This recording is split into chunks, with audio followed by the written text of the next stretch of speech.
Ito po mga Kuyang Romel Toronto viewers, nandito tayo ngayon sa No Frills Canada grocery store for our daily consumption ng grocery. Tingnan natin magkano abutin ng aking grocery for today.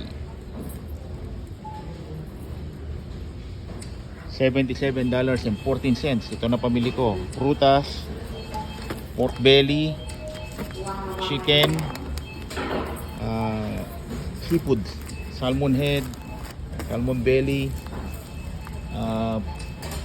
pork shoulder, $14.11. Yan,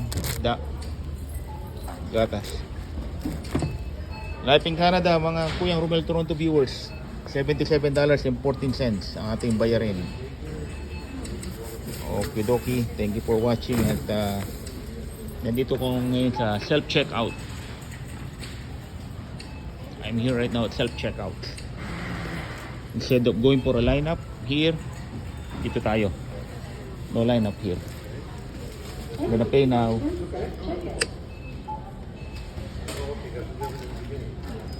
Total. Alright, thank you for watching and bye for now.